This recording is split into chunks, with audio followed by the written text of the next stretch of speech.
What if I told you that octahedra, or in other words, square bipyramid, occur in nature in various ways, as crystal structures in molecular geometry, and for a long time was an object of worship for some ancient Greek philosophers and fancy-looking German astronomers. One believed that polyhedrons were somehow related to the fundamental solids of nature, while the other liked stacking them together and relating them to the solar system model. However, they all agreed on one thing.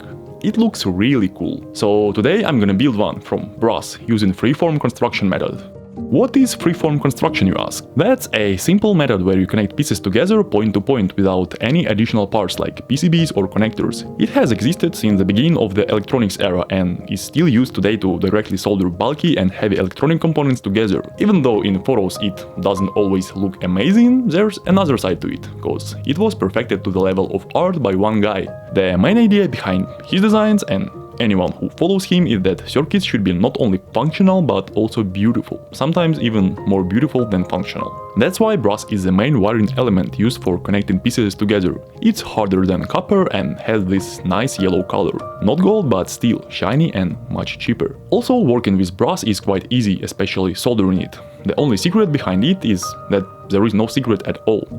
You take a rod with the diameter you need. I will use 0.8mm one. The thinner it is, the easier it is to handle it, obviously. Cut it with side cutters, apply some flux and solder. After cutting, the edge isn't perfect, but since it's gonna be covered in solder, who cares? After soldering, residual flux is removed with alcohol. Afterwards, the soldering point is polished with some steel wool to make it neat and shiny.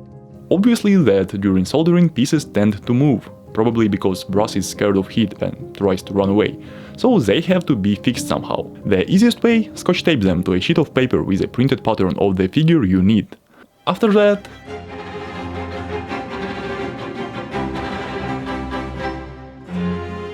you have your piece soldered. You can also bend it if you need, but in my case, bending the rod wasn't an option cause after having some radius at the edge of triangle, I wouldn't be able to assemble all sides together into a pyramid with a sharp tip. However, if you need to bend it in your project, the best option is to use a 3D printed reference part with the required shape.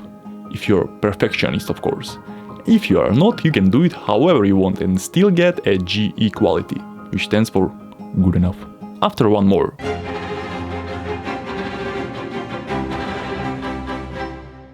I had all 4 pieces done. Each piece was missing one edge because it was going to be covered by the neighboring side. Now to go from 2 dimensions to 3, I decided not to reinvent the wheel and simply use scotch tape again, soldering pieces one by one while hoping they were the same size and that the last piece would fit perfectly. Instead of relying on luck, you should have done a better job at precise cutting and soldering, you idiot. That's what my inner voice was telling me at this stage. But cutting and soldering such a small pieces while filming it is a bit challenging, so there was always a chance for mistakes. Luckily for me, everything did fit, so I have one square pyramid. Meanwhile, while editing the video and staring at that pyramid, I got even more and more interested. Why the hell were different civilizations around the world obsessed with building square pyramids? And with molecules and crystals where octahedra can be found, it kinda makes sense, because such structures minimize the energy required for atoms and molecules to stay in place, maximizing stability, and for other reasons. But it turns out people build pyramids for the exact same reason. A pyramid structure is inherently stable. It's just the easiest way to stack up a pile of rocks really high without using complex materials. That's why pyramids have stood for thousands of years. I have real doubts that my pyramid would stay that long, but anyway. To build the second half of the octahedron, I used the same method, but this time the triangles were missing 2 edges, because one comes from the neighboring triangle and one from the already assembled pyramid. I repeated the process 4 times and it was time to assemble the whole thing. I did it the same way, side by side, piece by piece, but in this case it was much harder to get the proper angle between all sides. One part of me kept telling me to go and 3D print a reference pyramid and use it as a guide, while the other part was too lazy to do that. Eventually, lazy human nature took over, and after some trial and error, I somehow managed to solder everything together pretty straight. After adding more solder to each tip of the pyramid, because it looked much better that way, I decided to do the same with the middle intersections, cause why not?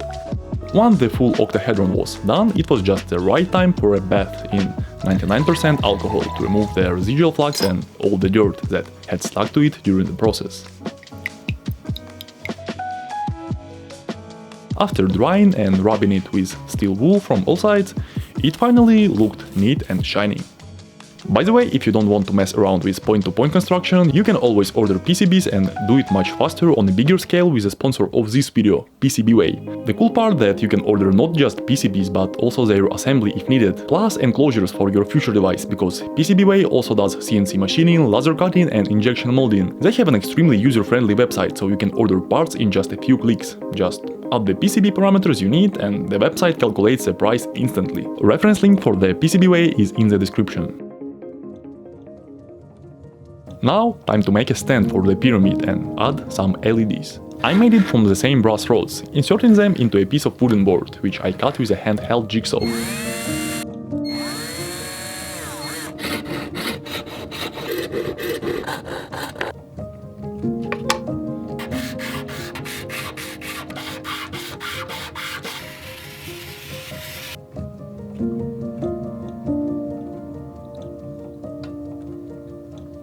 It was time to bring some light to this video. This is a LED filament or LED spaghetti, which, believe it or not, consists of lots of LEDs on a flexible substrate covered with phosphorus silicon. I knew you wouldn't believe me, so I removed the silicon from one to show you up close. And even closer. This one segment is powered with a 3 volts, which is the voltage of a single button cell battery, inserted here between 2 contacts. I know what you might say, it's not an extremely good lamp, because on just one battery it won't last long. Ideally there should be an external power supply, but I didn't want to ruin this perfect piece with a cable sticking out. What I've learned from trying freeform construction is that when you solder 2 pieces of brass while holding them with your fingers, you might get burned. Anyway, if you liked this video, don't forget to subscribe, press like button and check my other videos, they're extremely cool. Love you, bye.